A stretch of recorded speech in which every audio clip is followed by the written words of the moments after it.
UPSC ने ना 2023 में हमसे पूछा एरियल मेटाजेनोमिक्स के बारे में।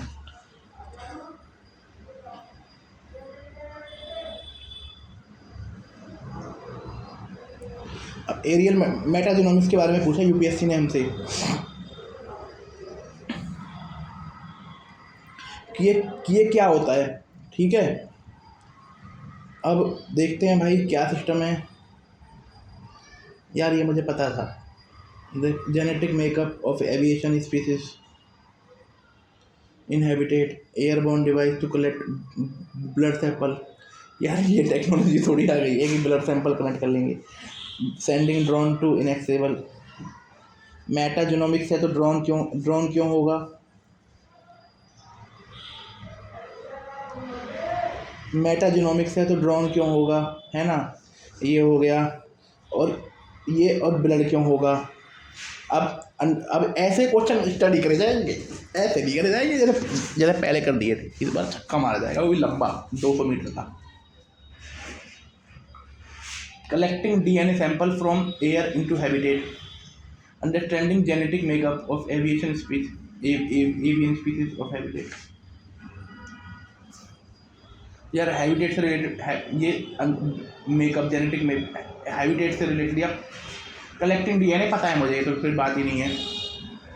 ये इसका कलेक्टिंग डीएनए वाला है, देखने की जरूरत नहीं है, पढ़ लिया था। At present scientist can DNA can determine arrangement of relative position. ये है ना, ये पेडिग्री ऑफ लाइव स्टॉक वाली था।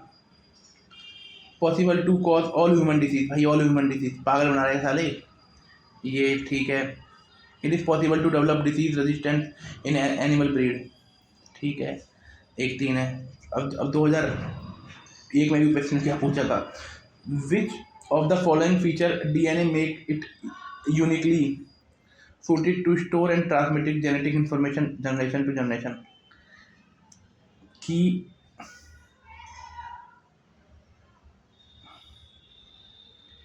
कि which of the following feature of DNA make it, ऐसा कौन सा फीचर है डीएनए का जो से बनाता है uniquely suited to store, uniquely suit बनाता है स्टोर करने के, transmit genetic information,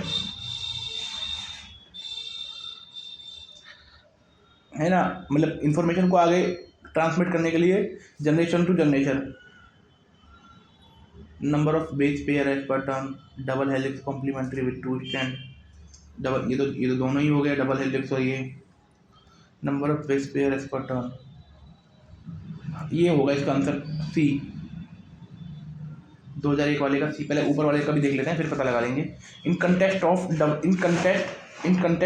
the development in bio informatics, the term transcriptome sometimes seen in the news. mRNA molecule से रिलेटेड है, ये पता भी है, ये तो पता है। The full range of mRNA molecule express bye organism. ठीक है, यहाँ पर पढ़ ही रखे थे यार। अब 2001 वाले देखते हैं भाई।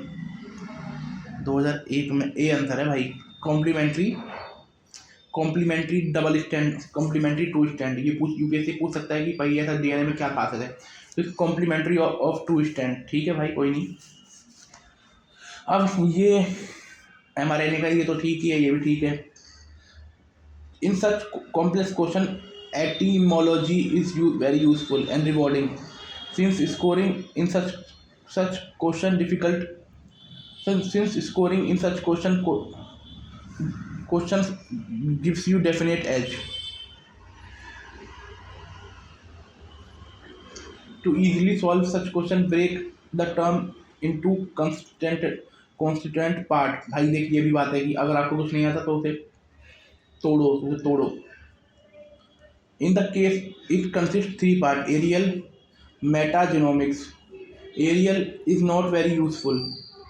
Here all option talk about aerial। ठीक है, ड्रोन एरियल है, यूजिंग एयरबोर्न डिवाइस।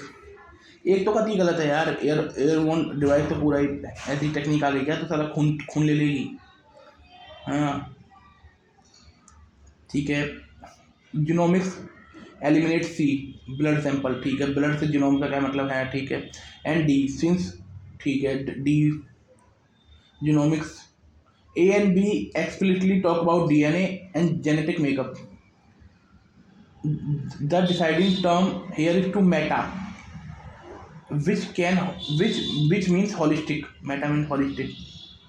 यार ये through both statement covering wide range of organism, not just avian species. यार ये सब चीज़ें लेकिन ना पेपर के बाद आदमी दिमाग लगाता है, जब बाहर निकलता है ना मुंह उसका ना अजीब हो जाता है। कोई नहीं, हेल्प होगी ये सब चीज़ों से। Aerial metagenomics studies of genetic material, study of genetic material from airborne organism to understand diversity, कि उनके airborne micro genetic of study material from airborne organism to understand diversity and function of airborne life, कि airborne जो micro organism है उनकी diversity और उनके function को, उनकी लाइफ को अंडरस्टैंड करने में हेल्प करेगी। High thoughtful sequencing technology, high thoughtful sequencing technology है, डीएनए को एनालाइज करता है, sample collected of their air. Application include monitoring air quality, ये जो एप्लीकेशन है इसमें इंक्लूड होती है एयर क्वालिटी, ट्रैकिंग पैथोजन भी ट्रैक होते हैं, study microbial ecology. This technique help in understanding spread of disease, ये टेक्निक हेल्प करता है हमें स्प्रेड ऑफ डिसीज के बाद, ये टेक्निक हेल्प करता है हमें इस डिसीज़ को कैसे फैल रही है, बायोकेमिकल साइकिल के बायोजियोकेमिकल साइकिल के बारे में हेल्प करने में मदद करता है, इन्वायरमेंटल चेंज के बारे में मदद करता है। Sample collection method include air filter होती है, इम्पैक्टर होता है, liquid impinger to capture, liquid impinger होता है to capture airborne micro organism. ठीक है, data from aerial metagenomics can inform public health strategies and disease prevention measure. ठीक है, एरियल मेटाजोनोमिक्स ये डाटा हमें बता सकता है पब्लिक हेल्थ स्ट्रेटजीज के बारे में, डिजीज प्रिवेंशन मेजर के बारे में। It enhance knowledge of microbial disturbance, ये हमें नॉलेज देता है माइक्रोबियल डिस्ट्रीब्यूशन के बारे में, अडेप्टेशन के बारे में। अब एक क्वेश्चन आया, environmental DNA, Hyderabad based research development eDNA sequencing method. Environmental eDNA analyse involve detecting genetic material shared by organism into surrounding.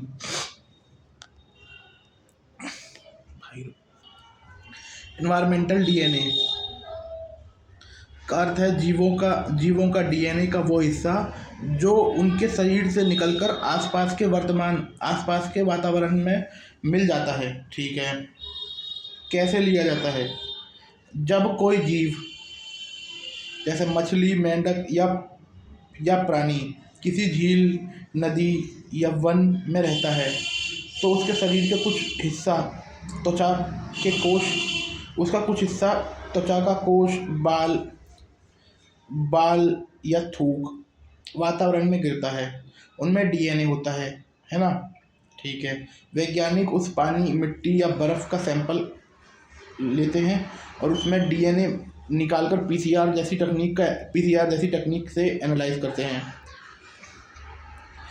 अब क्यों लिया जाता है? किसी एरिया में किस प्रकार के जीव प्रेजेंट हैं, ये बिना उन्हें देखे पकड़े जानने के लिए, दुर्लभ या विलुप्त प्रजातियों की उपस्थिति का पता लगाने के लिए, जल के प्राणियों की संख्या और उनके स्वास्थ्य का पता लगाने के लिए। कब लिया जाता है? जब सर्वे या रिसर्च की ज़रूरत हो, है ना, जब किसी जीव के होने का शक हो पर दिखाई ना दे, जब प्रजातियों की गिनती या रक्षा करनी हो।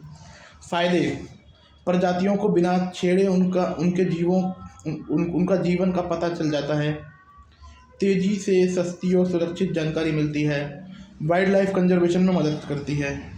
ठीक है, ये हो गया वाइल्ड लाइफ कंजर्वेशन में मदद करती है। अब पढ़ते हैं environmental DNA analyse detecting genetic material shared by organism into their surrounding. मतलब उसने अपना कुछ जेनेटिक मटेरियल गिरा दिया अपने सराउंडिंग में। Example water, environmental DNA, water, soil, air to monitor biodiversity and ecological process, है ना। Source of E D N A, जिसमें सैड स्किन, जैसे यार सैड स्किन हो गई, म्यूकस हो गए, फीकस हो गया, हेयर हो गए, डिकम्पोजिंग टिश्यू हो गए। मेथोडोलॉजी सैंपल कलेक्शन, वाटर से लिया जाता है, एयर से लिया जाता है, वाटर, सॉइल और air sample. DNA extraction, isolation of DNA material using kits, amplification, polymerase chain reaction PCR किया जाता है, और क्वांटिटेटिव पीसीआर, ठीक है, पीसीआर किया जाता है, क्यूसीआर किया जाता है। Sequencing high throughput sequencing like next generation sequencing की जाती है, high throughput sequencing like next generation sequencing. Data analyse किया जाता है ना। मॉनिटर इन्वेसिव स्पीसीज, मतलब diversity of population trend, endangered species without physical sampling, tracking pathogen in environmental setting. Merits ये है कि भाई जो इन्वेसिव स्पीसीज है उनका पता लग जाएगा, वाइल्ड लाइफ उनकी मतलब उसी के अकॉर्डिंग स्ट्रेटजी बना सकते हैं। अब मल्टी ओमिक्स पढ़ लेते हैं। Integrate different omics data set, genomics, transcriptomics, proteomics and metabolomics, provide a comprehensive understanding of biological system.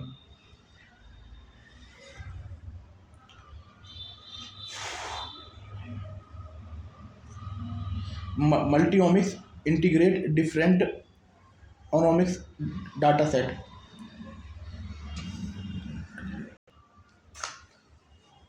Genomic is multi-omics एक एडवांस्ड साइंटिफिक एडवांस अप्रोच है जिसमें बायोलॉजिकल लेयर जैसे जीनोमिक्स, ट्रांसक्रिप्टोमिक्स, पोटोनोमिक्स, मेटाबॉलिज्मोमिक्स, एपिजेनोमिक्स वगैरह को एक साथ स्टडी किया जाता है। इसका यूज़ लिविंग ऑर्गेनिज्म के कॉम्प्लेक्स बायोलॉजिकल सिस्टम को समझने के लिए होता है। जीनोमिक्स, डीएनए के जीन्स को समझना, ट्रांसक्रिप्टोमिक्स, आरएनए एक्सप्रेशन को एनालाइज करना, प्रोटोनोमिक्स, प्रोटीन की क्वांटिटी और फंक्शन को देखता है, मेटाबॉलोमिक्स, सेल के अंदर होने वाले मेटाबॉलिक चेंज को मॉनिटर करता है। जब इन सभी डाटा को इंटीग्रेट किया जाता है तो एक होलिस्टिक व्यू मिलता है किसी डिसीज डेवलपमेंट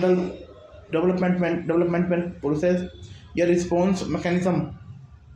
मल्टीनोमिक्स का use cancer research, personalise medicine, agriculture, drug discovery जैसे एरियाओं में होता है। एग्जाम्पल, अगर किसी पेशेंट का कैंसर टाइप समझना है तो सिर्फ डीएनए को देखना काफ़ी नहीं होता, आरएनए, प्रोटीन और मेटाबॉलिक प्रोडक्ट का भी डाटा मिलाकर एक्यूरेट डायग्नोसिस और थेरेपी प्लान बनाया जा सकता है। आज के एआई और मशीन लर्निंग टूल के साथ मल्टीओमिक्स डाटा को एनालाइज करके हम डिसीज़ के अर्ली डिटेंशन, बेटर ट्रीटमेंट और प्रिवेंटिव केयर में रिवोल्यूशनरी चेंज ला रहे हैं। Multiomics is integrate different omics data set, जिसमें जीनोमिक्स होगा, ट्रांसक्रिप्टोमिक्स होगा, प्रोटोनोमिक्स होगा, मेटाबॉलिक होगा, to provide comprehensive understanding of biological system. इसके कंपोनेंट हैं जीनोमिक्स, पहले डीएनए के बारे में, ट्रांसक्रिप्टोम इसके बारे में आगे पढ़ने वाले हैं, प्रोटीन वाले के बारे में आगे नहीं पढ़ेंगे। Proteomics, metabolism, small molecules and metabolites. System है use system biology, disease mechanism, drug development, agriculture, holistic view of biological process, identify cross talk between omics layer, high computational requirement, data integration. Transcriptomics, study of complete set of RNA transcripts produced by genome under specific condition.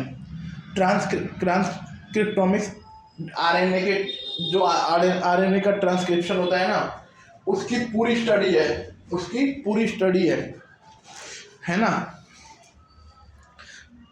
Bye genome under, जो genome में RNA का पूरा transcription होता है, उसकी पूरी study है। इसकी टेक्निक है RNA sequencing, high through throughput sequence of transcriptome analyse, micro array, understanding gene expression change in disease, uncovering non-decoding RNA with regulatory roles, identify biomarker for diagnosis and therapeutics, developmental biology and cell differential studies, ये सब इसके काम हैं। अब देखते हैं ट्रांसक्रिप्टोमोमिक्स के बारे में। एक ऐसी बायोलॉजिकल फील्ड है जो किसी सेल या टिश्यू के अंदर बनने वाले आरएनए ट्रांसक्रिप्ट्स की का स्टडी करती है। जब एक जीन एक्टिवेट होता है तो आरएनए बनता है, जिसे ट्रांसक्रिप्ट कहते हैं। ट्रांसक्रिप्टोमिक्स का मेन गोल है कि ये समझना कि कौन सा जीन कब, कहाँ और कितना एक्सप्रेशन हो रहा है। कैसे काम करता है? सबसे पहले किसी सैंपल सेल या टिश्यू से आरएनए एक्सट्रैक्ट किया जाता है। उस आरएनए को एनालाइज करने के लिए दो मेजर टेक्निक है। आरएनए सीक्वेंसिंग, ये मॉडर्न टेक्निक है जो नेक्स्ट जनरेशन सीक्वेंसिंग पर बेस्ड है। इसमें आरएनए को कॉम्प्लीमेंट्री डीएनए में कन्वर्ट किया जाता है, फिर उसका सीक्वेंसिंग होता है। हर जीन का एक्सप्रेशन लेवल क्वांटिटिवली पता चलता है। इस टेक्निक में नए आरएनए वेरिएंट डिटेक्ट हो सकते हैं। हाई एक्यूरेसी क्वांटिटेटिव डाटा मिलता है। नए ट्रांसक्रिप्ट भी आइडेंटिफाई किए जा सकते हैं। माइक्रो एरे एक ग्लास चिप होती है जिसमें 1000 डीएनए प्रोबे फिक्स होते हैं। आरएनए सैंपल को फ्लोरोसेंट से देकर लेबल करके चिप पर डाला जाता है। इसमें आरएनए किसी डीएनए के प्रोब से मैच करता है तो फ्लोरोसेंट डिटेक्ट होता है, जिसे डीएनए एक्सप्रेशन का पता लगता है। कॉस्ट इफेक्टिव है ना, कॉस्ट इफेक्ट फास्ट एनालाइज करता है। अब इसमें बढ़ता है next generation sequencing. Next generation sequencing एक एडवांस टेक्निक है जो डीएनए और आरएनए के मिलियंस ऑफ फ्रेगमेंटेशन को एक साथ हाई स्पीड पर सीक्वेंस करती है, मतलब छोटे छोटे टुकड़ों को करती है। ट्रेडिशनल सेंगल सीक्वेंसिंग के मुकाबले ज़्यादा फायदेमंद है, फास्ट है, एक्यूरेट है, कॉस्ट इफेक्टिव है। इसमें DNA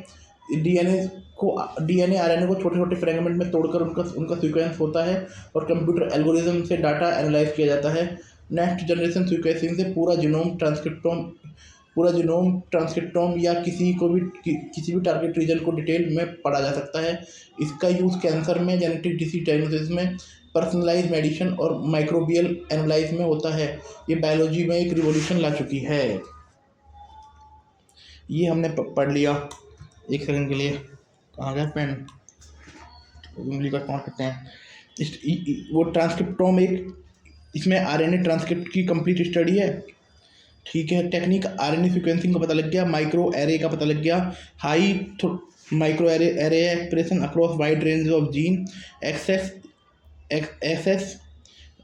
gene expression across wide range of gene, understanding of gene expression change in disease, uncovering non coding RNA with regulatory roles, identify biomarker for, इसमें बायोमार्कर आइडेंटिफाई कर सकते हैं, है ना। डेवलप, ठीक है। Provide insight gene regulation, require high quality RNA sample चाहिए, बस ये थोड़ा सा वो है। Proteomics is a large scale study of protein, ठीक है, इंक्लूडिंग स्ट्रक्चर, फंक्शन और इंटरेक्शन, ठीक है। Large scale study of protein है, including structure, function of interaction. Use disease biomarker में होता है। Identify protein signature of disease, drug development में काम आएगा। अंडरस्टैंडिंग सर्कुलर प्रोसेस में काम आएगा। मेरिट मान लीजिए, कैसे करते हैं ये तो पता ही नहीं है। Including functional insight beyond the genomics, अरे सब में काम आ जाएगा। डिसाइड पोस्ट ट्रांसलेशन मॉडिफिकेशन में काम आएगा। Detect post translation module, provide functional insight beyond genomes and transcriptomes, genomes and transcriptome की इंफॉर्मेशन भी दे देगा। हाई क्वालिटी रिक्वायरमेंट चाहिए, कॉम्प्लेक्सिटी चाहिए, ठीक है। Epigenomics is a study of complete set of epigenetic modification of on the genome that regulate gene expression without altering the gene sequence. एक बार प्रोटोनॉमिक्स देख लेते हैं। प्रोटोनॉमिक्स, हाँ मम्मी। अब जो ये प्रोटोनॉमिक्स होती है ना, ये इसमें इसमें प्रोटीन का अध्ययन किया जाता है और ये सेल बायोलॉजी का एक इम्पॉर्टेंट हिस्सा है। प्रोटोनॉमिक्स में सेल बायोलॉजी डिसिप्लिन का है।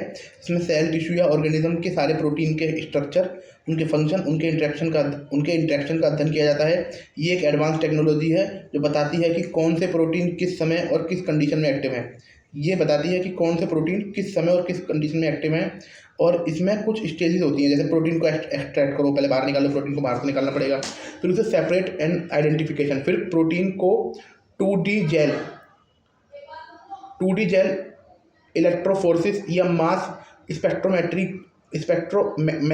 के जरिए अलग किया जाता है और पहचाना जाता है। डेटा एनालिसिस, फिर जो डाटा मिलता है उसको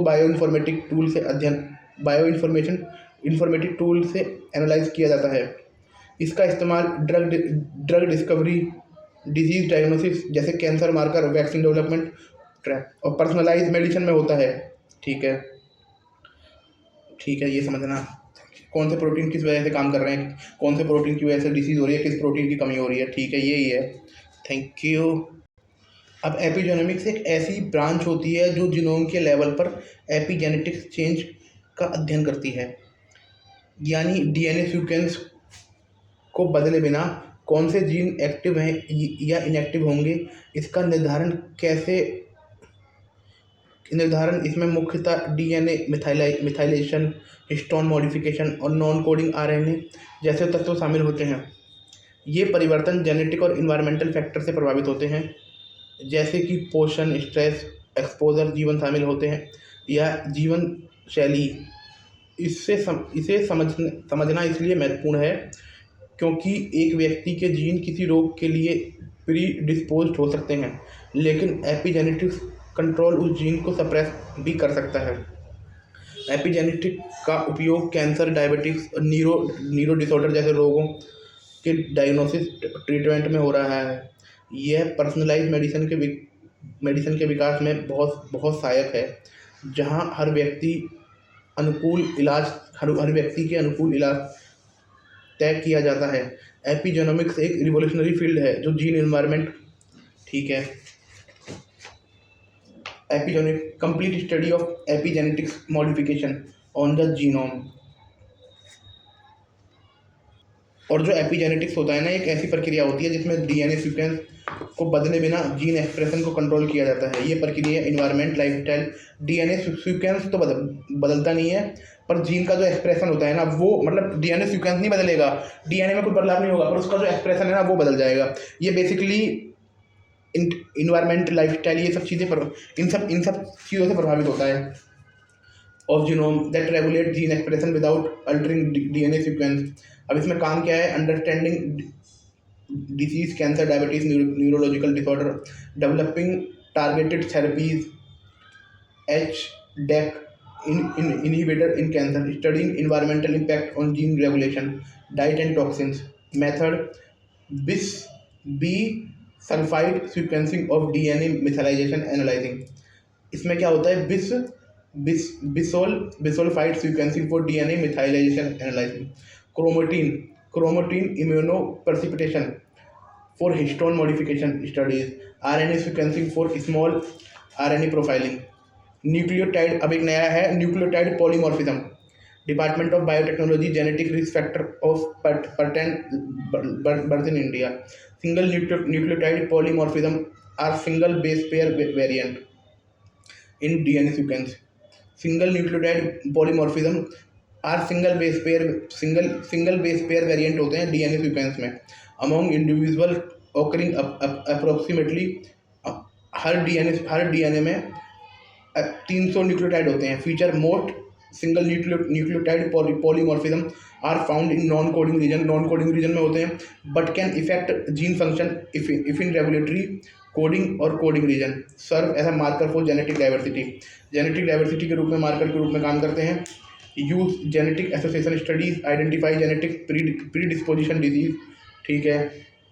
personalise medicine, drug delivery, population genetics technique, DNA microarray and next generation sequencing are commonly used in single nucleotide detection and analysing. DNA के ऐसा स्थान होता है जहां एक सिंगल न्यूक्लियोटाइड एटीजीसी में वेरिएशन होता है। ये जेनेटिक वेरिएशन हर 300 न्यूक्लियोटाइड पर मिलता है, जो व्यक्ति के ट्रेट, बीमारियां और रिस्क के ड्रग रिस्पॉन्स को प्रभावित कर सकता है। Thank you.